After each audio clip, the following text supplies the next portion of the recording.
Hola a todos, bienvenidos nuevamente al podcast de Gestionando Salud en esta nueva temporada de este año. Y hoy, como hemos podido apreciar en otros episodios y en toda esta temporada, el sector hospitalario cuenta con varios modelos de acreditación de calidad destacados en el sector sanitario específicamente, como es la Joint Commission, el modelo FQM, Acreditación Canadá, la acreditación de normas ISO, en fin, los sistemas de salud a nivel mundial utilizan habilitaciones, certificaciones y acreditaciones de hospitales como una garantía de cumplimiento de normas mínimas para proporcionar los servicios de salud, no solamente a nivel interno para nuestros pacientes, sino también como un marco reputacional a nivel externo.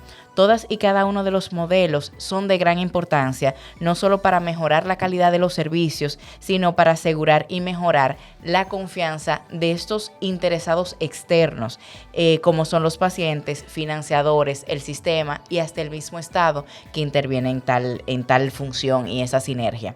Una de las más renombradas en el sector sanitario es la Joint Commission International, creada con el fin de mejorar la calidad de la atención a comunidades internacionales, facilitando servicios de acreditación en todo el mundo, con el objetivo de que se haga una correcta aplicabilidad internacional de estándares para la atención al servicio de los pacientes y de los familiares. Para esto tenemos a un invitado muy especial, es el doctor Héctor Mejía, experto internacional y consultor de calidad y en acreditaciones evidentemente de la Joint Commission International, también en todo lo que tiene que ver con infraestructura, diseño hospitalario y evidentemente especialista en calidad y alta gerencia. Ha liderado más de 18 proyectos de acreditación y reacreditaciones en organizaciones de salud con la Joint Commission International en Latinoamérica. Fue jefe de gestión clínica y responsable de acreditaciones en la Fundación de Santa Fe, Bogotá, Colombia. Actualmente desempeña como presidente de la entidad HDQ, que básicamente es Hospital Design and Quality, empresa dedicada a asesorar organizaciones de salud que desean optimizar y estandarizar procesos dentro del diseño de atención al paciente con diferentes proyectos hospitalarios. Le damos la bienvenida al doctor Héctor Mejía y a este tercer episodio de la temporada de Sistema de Gestión de Calidad. Bienvenido, Héctor, y muchísimas gracias por aceptar nuestra invitación. Dilene, muy buenos días. Muchísimas gracias a ti por la invitación para compartir información y un poco de estos nuevos enfoques de calidad y la forma de abordarlos de una manera diferente que nos permiten los modelos de acreditación como lo es el modelo propuesto de mejoramiento de los estándares de Joint Commission. Entonces, mil gracias por la oportunidad y el tiempo. No, a ti. Y básicamente vamos a comenzar desde lo más general o lo más macro. ¿Cómo yo puedo decir, tú que eres médico, y me disculpará, los médicos lamentablemente dentro de la currícula básicamente es más asistencial? A término de gestión tienen que capacitarse de una manera extraordinaria con máster, etcétera. Para que ellos nos entiendan qué podemos definir como un sistema de gestión de calidad dentro de un hospital y qué tan vital es para el buen funcionamiento del mismo. Claro que sí.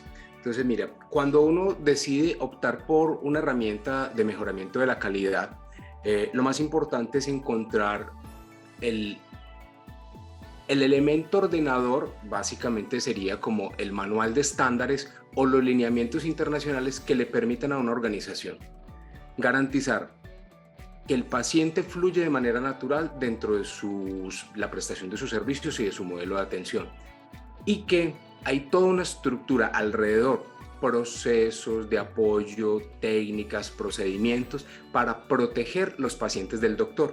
Entonces mira que es una visión completamente diferente, donde el primer punto de partida es entender que el doctor es un componente importante y dinamizador de la atención de los pacientes, pero requiere el apoyo institucional. Entonces, en la medida que yo no logro alinear el modelo de calidad con el modelo de atención, pasamos años en las organizaciones de salud tratando de hacer calidad desde el enfoque puro de la calidad. Y la calidad tiene una cantidad de matices que necesitan adecuarse. Entonces, cuando uno logra hacer que la calidad se alinee y se armonice con el modelo de atención, es ahí donde hacemos el match con los médicos. Entonces, es como si nosotros a los médicos le proponemos, y lo hacemos dentro de nuestros proyectos, es ayudarles a que toda la serie de pacientes que atiende en su vida profesional o en la vida profesional dentro de la organización, tratamos de acercarlos al centro de la campana de Gauss para que estén protegidos. Y todo lo que son políticas, procedimientos, lineamientos, reglamentos, están hechos para tomar esos extremos de la campana y tratar de traer sus pacientes hacia la mitad. Entonces, eso es básicamente un gana-gana para la organización, para el profesional de la salud, y también nos ayuda a mantener uno de los elementos más importantes para cualquier organización de salud y los profesionales que están dentro de ella, que es el prestigio y la reputación. Entonces, eso es básicamente, digamos, la forma de nosotros poder explicarle a los doctores. Obviamente necesitan abrir la mente para entender que los resultados de un servicio o de un área clínica no son solamente, digamos, los resultados clínicos y posiblemente la satisfacción. Tienen que ver con temas de productividad, de eficiencia y otros temas adicionales. Y como hoy en día uno de los elementos más importantes que están trabajando la mayoría de las organizaciones de salud es trabajar en torno al paciente, las líneas de atención y de atención centrada en el paciente y en las personas, pues son unas iniciativas muy claras y de mucha utilidad, pero tienen que partir de la base de que yo atienda a mis pacientes exponiéndolos al menor número de riesgos posibles. Entonces, cuando yo logro eso, la experiencia de atención positiva es de las dos vías, para la organización y para el profesional y para el paciente. Entonces, ahí es donde nosotros utilizamos como todo este entendimiento del macro del modelo para conquistar a los médicos, que digamos son los elementos un poco más que se demoran más en vincularse a las estrategias de mejoramiento.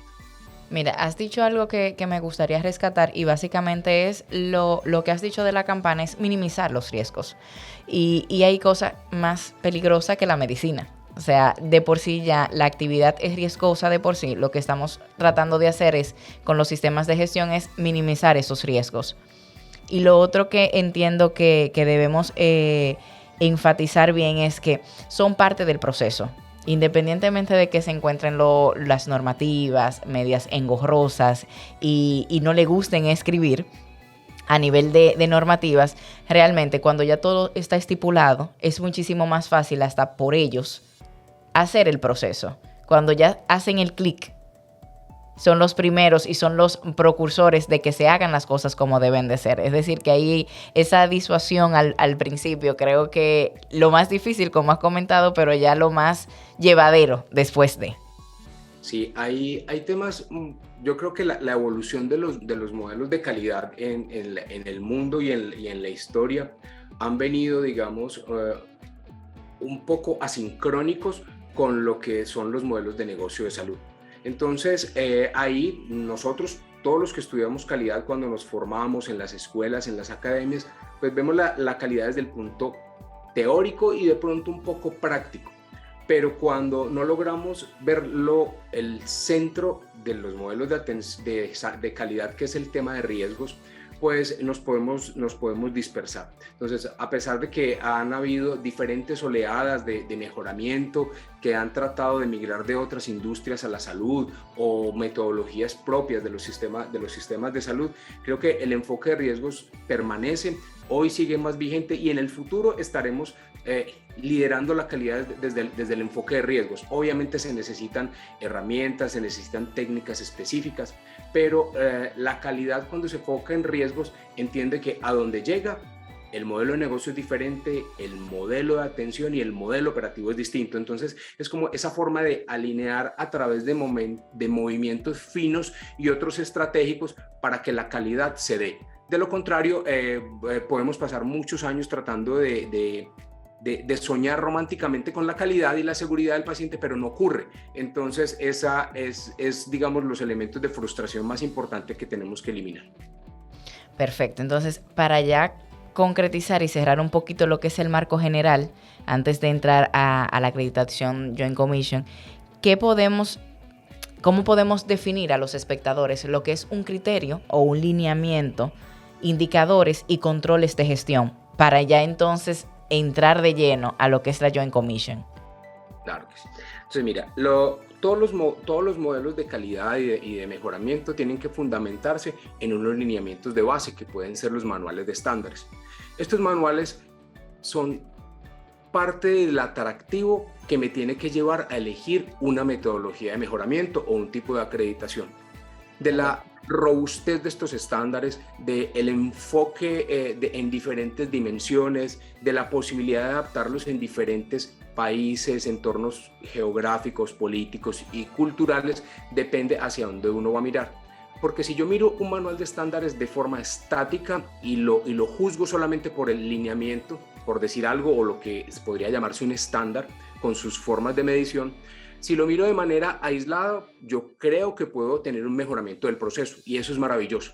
Pero cuando este mejoramiento no está anclado a otros procesos, no hay elementos relacionados o no están bajo la estructura de, digamos, de planes, programas, obviamente la tarea in situ queda bien hecha, pero el marco general no va a generar ningún impacto. Entonces, cuando uno habla de que yo quiero seguir un lineamiento de Joint Commission, por decir algo, yo lo que tengo que analizar es que básicamente es un lineamiento recomendado por expertos de diferentes países, de más de 25 países, con experiencia probada, con una misión y con una filosofía institucional de querer transferir conocimiento, que adicionalmente hacen parte de un manual de estándares, pero lo más valioso de este tipo, del modelo de JCI es que establece unos elementos medibles. Entonces, básicamente el lineamiento me dice el qué, pero no me dice el cómo. El cómo es mío, es de la organización, es de entender toda esta dinámica institucional. Y el evaluador me lo va a mirar desde unos elementos medibles. Entonces le elimina, digamos, la subjetividad y la interpretación a cualquier forma de ver ese lineamiento. Y obviamente cuando yo este lineamiento entiendo y tengo, digamos, un poco la humildad de entender que es un lineamiento que se tiene que armonizar con el marco normativo, con la filosofía institucional y con muchas otras cosas, empiezo teniendo al final un modelo que me aportó un lineamiento, pero que visto desde el entorno 360 del funcionamiento de una organización me puede llevar a tener mejores resultados y desenlaces y en últimos está, digamos, cubierto sobre una sombrilla de riesgos. Entonces, cuando miramos un lineamiento, viene de una construcción de conocimiento y también viene de la experiencia de muchas organizaciones que usan la misma metodología y que reportan los incidentes que le pasan. Entonces, esas definiciones, esas bases de datos van acumulando historia y si en el mundo, en las instituciones que aplican estos lineamientos, se empiezan a repetir un evento con mucha frecuencia o en los análisis de causa raíz hay variables comunes de impacto,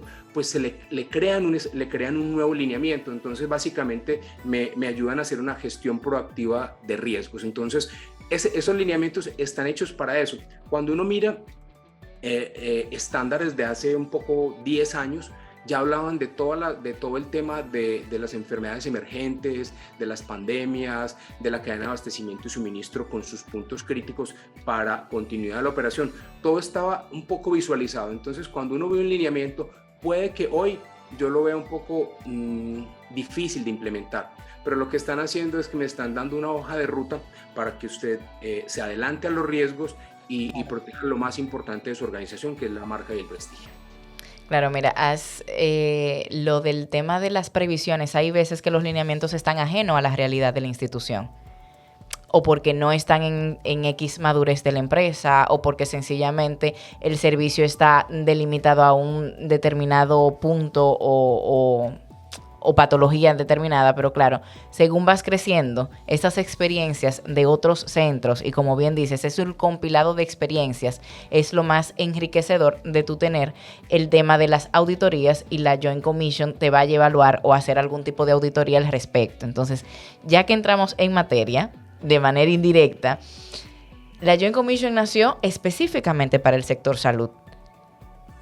¿Cómo se ha desenvuelto y cuál es el rol que desempeña esto para la comunidad internacional? Entonces, miren, el origen de la Joint Commission desde sus inicios como la comisión conjunta y con todo ese conocimiento de una gran cantidad de hospitales que aplican estos lineamientos, entendió que había toda una construcción de conocimiento que podía ser útil a nivel internacional y se creó, digamos, la Joint Commission Internacional con sus lineamientos y el manual de estándares y el modelo evaluativo que propone la organización. Entonces, básicamente, yo siempre utilizo el siguiente ejemplo con las instituciones que trabajo y con mis estudiantes. Todo siempre en el punto final de la calidad está la referenciación comparativa, para yo saber si a la final lo que hice, cómo me veo frente al medio.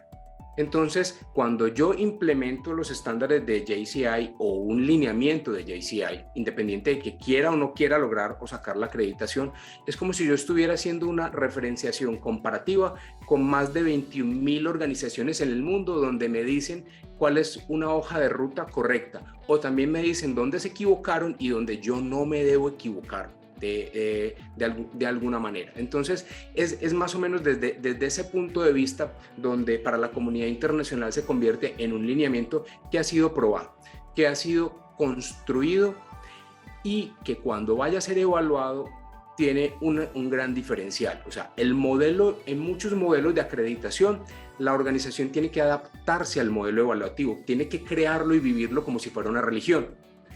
En Joint Commission la organización es autónoma siempre y cuando cumpla unas reglas de base. Y el modelo evaluativo tiene que estar en la cabeza del evaluador y el evaluador ser capaz de extraer de forma estratégica lo que observa en la organización para obtener una calificación. O sea, no depende realmente de la forma como yo lo implemento, ni cómo me preparo, ni cómo hago ver que estoy cumpliendo con ellos, sino que simplemente el modelo evaluativo a través de los trazadores de pacientes, de sistemas, de servicios y otras metodologías le permiten a un evaluador con un alto nivel de entrenamiento detectar lo mejor de una organización, detectar lo que no está haciendo bien y que en últimas se convierta en herramientas para generar un plan de mejora. Entonces, creo que a nivel internacional y teniendo en cuenta que en muchos de nuestros países las normas están todavía en un punto muy asimétrico de desarrollo o de inmadurez,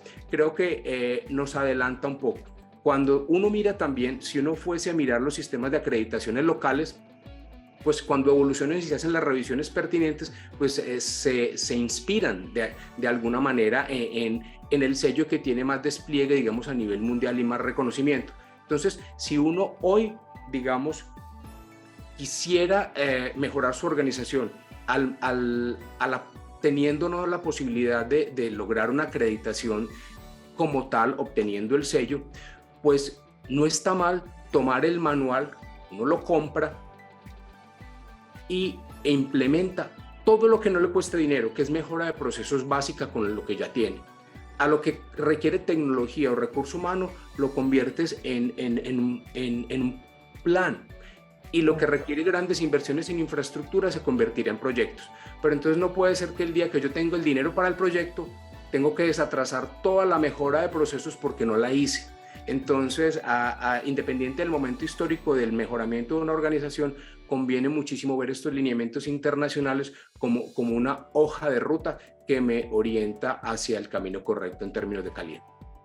Dijiste algo que me llama la atención y que básicamente es palabra de Dios, puedo decir de cierta forma. Cuando una institución ya está bajo esas normativas, esos lineamientos, sí es verdad que las leyes y normativas nacionales siempre están más rezagadas. Claro, la entidad o la institución va 5 pasos por delante de lo que realmente te pide el Estado como obligatorio.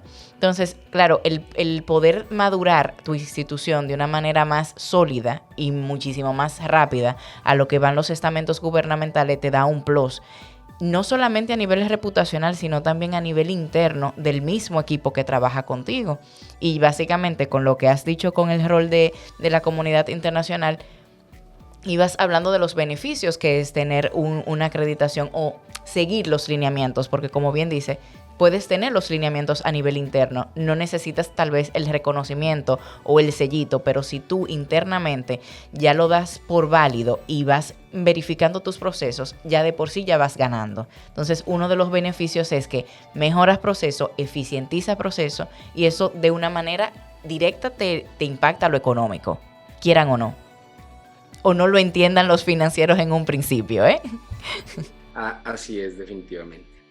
Entonces, ¿cuáles son esos lineamientos que la Joint Commission tiene como ejes centrales que tenemos que tener en cuenta una institución al momento de decir, la Joint Commission son los lineamientos que quiero para mi institución? Ok, entonces mira, la Joint Commission tiene un eje central que es la seguridad del paciente, que obviamente no es el secreto del manual. Los estándares son de divulgación mundial, ¿cierto? Los objetivos internacionales para la seguridad del paciente que todos conocemos en el entorno de los estándares internacionales. Pero lo mira de la siguiente manera, utilizando todas las herramientas y la caja de herramientas de calidad, pues usamos la metodología de Pareto. O sea, si yo logro tener seguridad del paciente, la seguridad del paciente no aparece por generación espontánea, ni es de suerte que lo logré, ni a través de muy buena voluntad y muchos deseos. Es como la puntita del iceberg que flota en el océano, que para yo tener un logro en seguridad del paciente significa que hay una masa crítica de procesos que lo soportan. Entonces, por eso los estándares de seguridad del paciente son el eje transversal de Joint Commission. Tiene unos criterios especiales de evaluación y unos criterios especiales de calificación. Entonces, la organización sabe que sí o sí, para poder implementar, tiene que cumplir estos elementos. Tiene un componente fundamental de riesgos, ¿cierto? Lo enfoca desde el punto de vista de riesgos asistenciales y administrativos, conjuntos y balanceados. Nuestras organizaciones son de diferentes tipos. Hay donde el enfoque de riesgos asistenciales es ausente.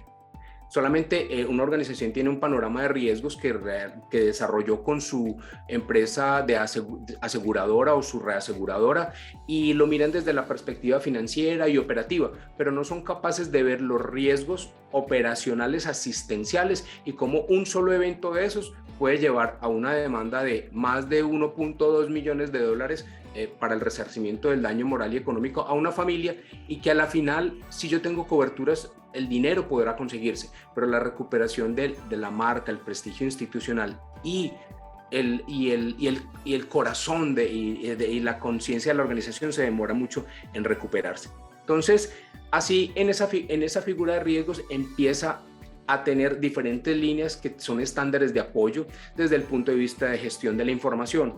Ese es uno de los más importantes porque le elimina a las organizaciones el pensar que solamente son estándares de tecnología de la información o de TI, sino que es básicamente el dato validado y de calidad y usado para gestionar la calidad. Entonces se convierte en una dimensión completamente diferente y multiparamétrica que cambia la forma y es diferente al abordaje de muchas otras metodologías de mejora.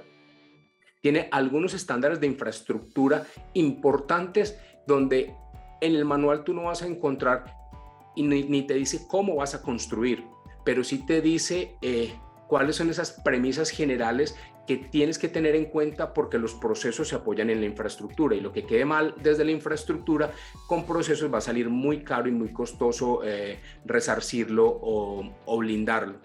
Hay estándares desde gerencia y liderazgo y desde que se ocupan de la generación de cultura, cómo la gerencia se hace responsable del desarrollo de la cultura de calidad.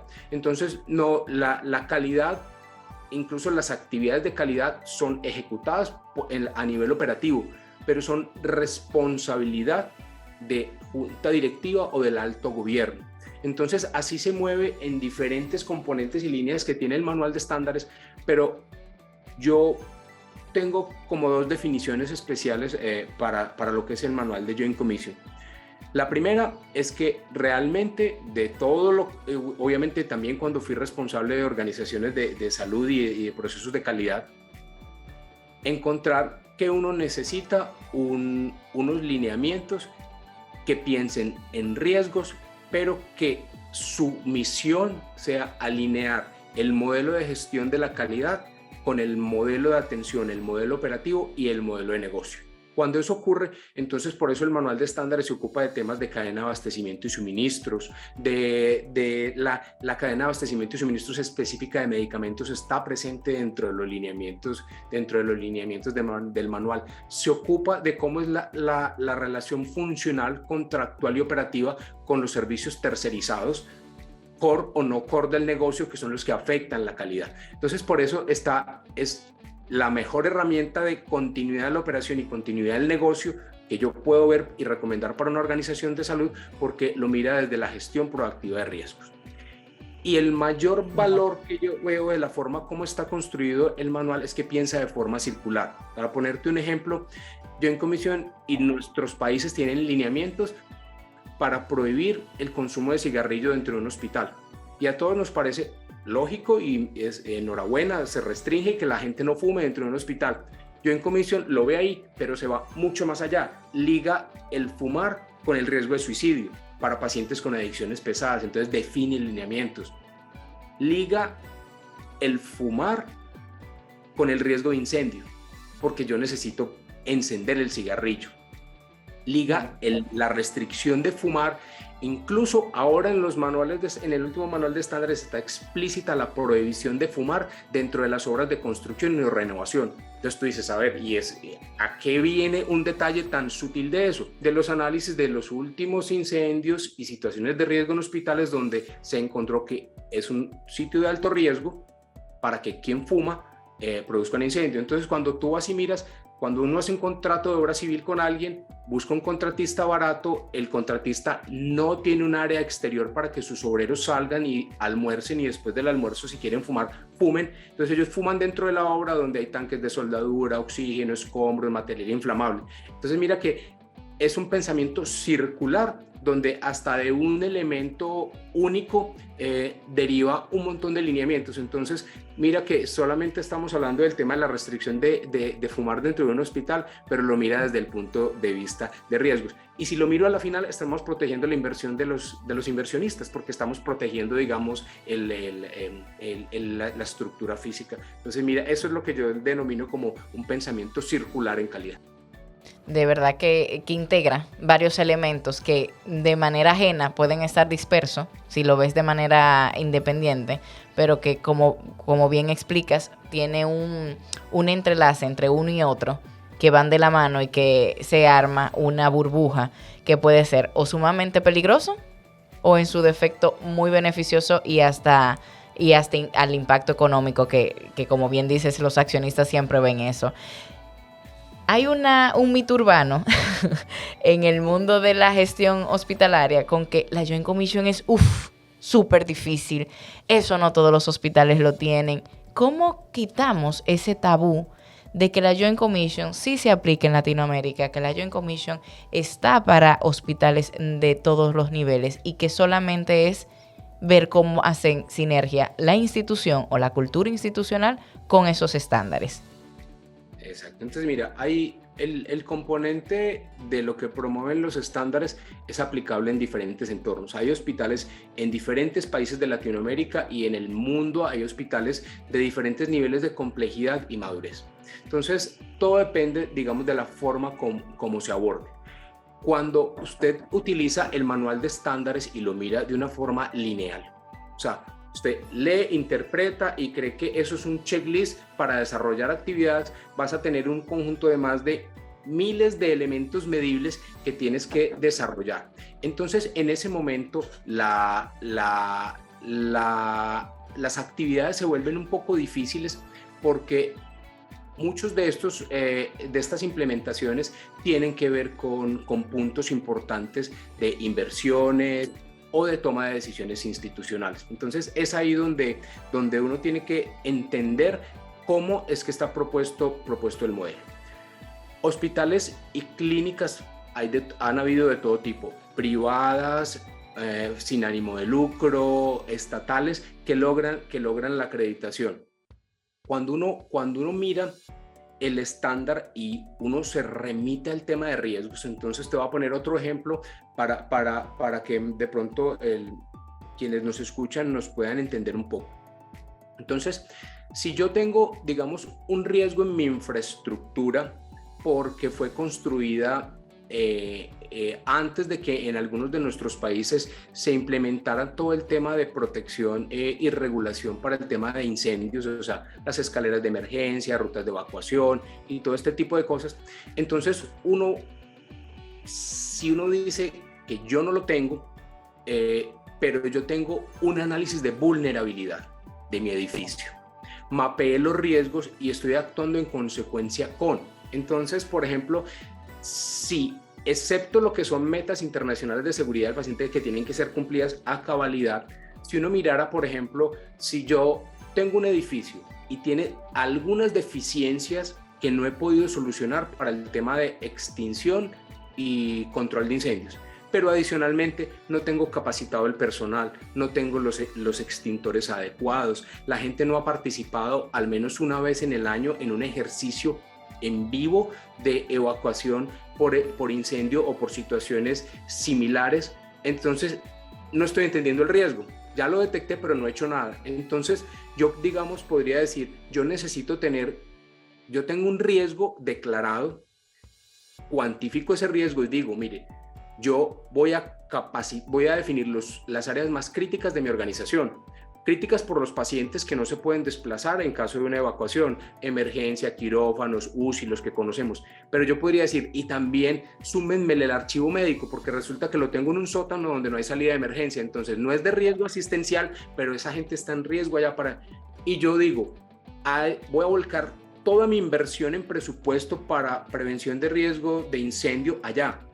Entonces, el área la mejoro. Adicionalmente, entreno el personal y entreno el 100% del personal de esas áreas críticas en qué hacer en caso de una emergencia o de una evacuación. Puede que no corresponda al 100% de la población hospitalaria, puede que sea un 30%, pero si yo tengo eso, priorice el riesgo. Y si tengo un cronograma para ir capacitando el resto de las personas en un marco temporal creíble, es la forma, digamos, de abordarlo. Entonces, muchas veces cuando lo pensamos de manera lineal y lo tomamos al pie de la letra, podemos confundirnos. Entonces, por eso muchas organizaciones cuando lo ven, no hay. Pero sí hay organizaciones en las cuales definitivamente es imposible acreditar. Y no tiene que ver con un tema de recursos, sino que una organización necesita tener gobernabilidad. Si hay gobernabilidad, y muy importante la gobernabilidad sobre el cuerpo médico, las cosas se pueden lograr. De lo contrario, es muy difícil influir en las personas para que hagan las cosas. Entonces, a veces es el líder de calidad el que hoy fue a un curso o a un congreso y le hablaron de los estándares y viene maravillado y dice, los quiero implementar. Si yo me voy y vendo a mi junta directiva solamente sueños, dependerá de mi capacidad de conquistar.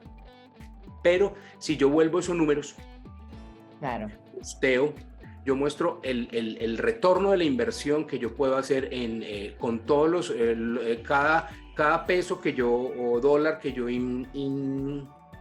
invierto en calidad. Yo tengo forma de trazar el retorno de la inversión, son cosas completamente diferentes. Entonces, sí se puede lograr en la mayoría de las organizaciones, pero siempre hay que hacer primero un análisis de base para entender si están los elementos. Este que te menciono de la gobernabilidad es muy, muy importante, porque yo necesito tomar decisiones que van a cambiar los comportamientos institucionales de los médicos, de los proveedores terceros, de muchas personas, que cambia hasta la dinámica de cómo se relaciona la dirección médica con el liderazgo de enfermería. Le hago la vida difícil a mis proveedores. Yo empiezo a tener unas características de calidad que terminan estando incluidas en los contratos con los proveedores de servicios tercerizados, que hará que algunos desistan. Pero entonces, si yo no tengo gobernabilidad y me dicen que no puedo cambiar el proveedor de laboratorio y no se alinea a los estándares, ahí sí podría uno decir que es imposible lograr llegar. Pero desde el punto de vista de implementación de lo que están en los estándares, si yo cumplo todo lo de seguridad del paciente, yo puedo tener un mejoramiento radical, entendiendo el por qué y el para qué de cada estándar y entrando en un plan de mejora. Me quedo con dos cosas de todo lo que hemos hablado a nivel de dirección de calidad, y eso es un tips para todos los directores de calidad. Primero, tenemos que convencer a los médicos para que se monten en el tren. Y segundo, que nosotros podamos ser capaces de mostrar a nivel económico las ventajas competitivas y de eficiencias a nivel de números, para que los accionistas y los gerentes estén también montados en el tren. Ya después de ahí, yo entiendo que tenemos la mitad del pleito ganado. Sí, mira que incluso yo en comisión cuando visito una organización, dentro de sus preguntas está si uno conoce el presupuesto anual de calidad y seguridad del paciente. Y la gente y los líderes no saben, o sea, creen que es la nómina del área de calidad y seguridad del paciente. No logran ligar que hasta la mejora de un insumo que nació de un proyecto de mejora es presupuesto el que se invirtió en calidad.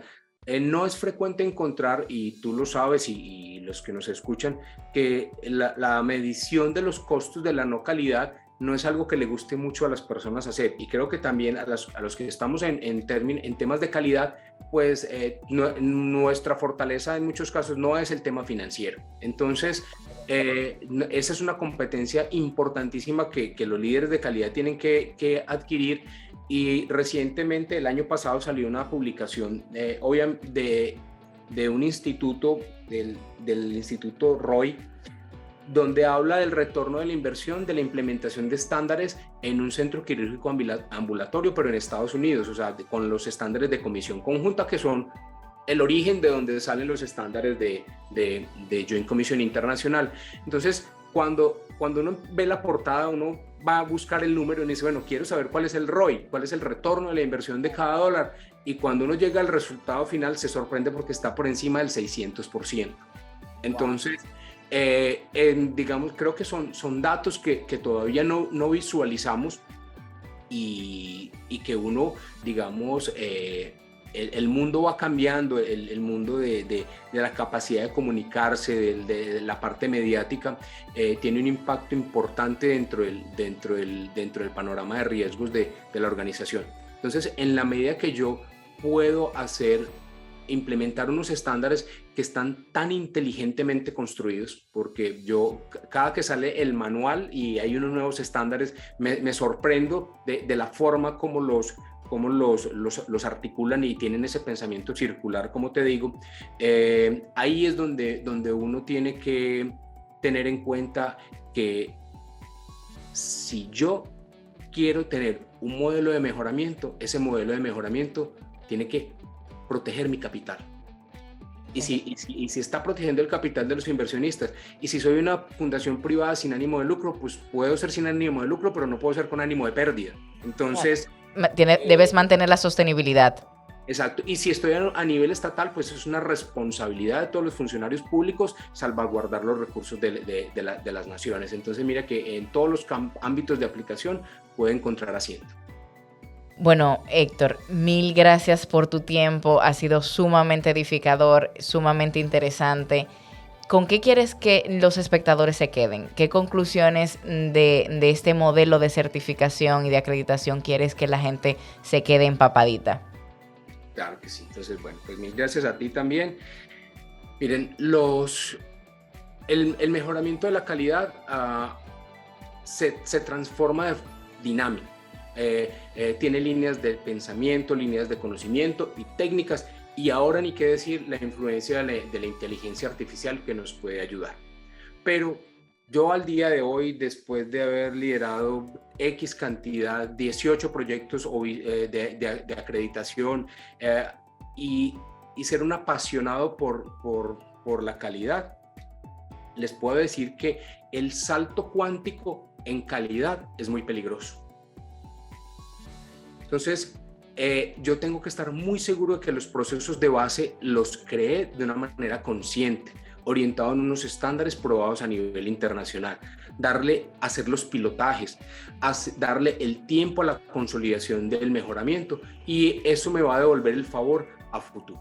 Pero cuando yo tengo un proceso que no funciona, y mi línea primera de la mejora es la automatización, pues los sistemas de automatización están diseñados para procesar los datos que le doy.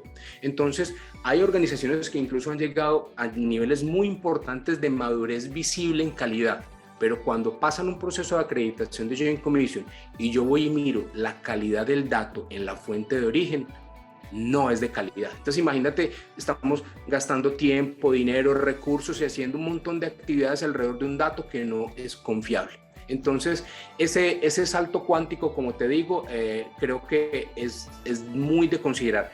Hay organizaciones que ya están listas para dar el salto, maravilloso, pero yo tengo que tener mucha claridad en dónde estoy yo en el camino de la mejora continua para poder tomar esas decisiones hacia dónde tengo que mirar. Entonces creería que es eso. Y yo soy, para toda la gente que nos escuche, y yo soy profesor y en diferentes actividades de formación de temas de calidad, y yo quisiera dejarle un mensaje a las generaciones jóvenes, y es que la calidad está más cerca de la cabecera de los pacientes que del computador, el mensaje de texto, el correo electrónico y ese tipo de cosas. Entonces, la exposición a observar los procesos, a interactuar con las personas, con los pacientes, con las familias, con todo el mundo, es lo que nos puede hacer sabios. Entonces, hoy en día, digamos, nuestras líneas de calidad, a pesar de que podemos ser cada vez más formados, tenemos menor capacidad de interacción. A pesar de que esto es un problema global y general en el mundo, creo que nos afecta desde el punto de vista a los que gestionamos la calidad. Definitivamente. Héctor, 1.000.000 de gracias por tu tiempo. De verdad que tu experiencia ha sido muy, muy enriquecedora para todos nosotros y los que nos escuchan. Y de verdad, muchísimas gracias a todos los que escuchan el podcast de Gestionando Salud y estén atentos a los otros episodios. Muchísimas gracias y hasta una próxima.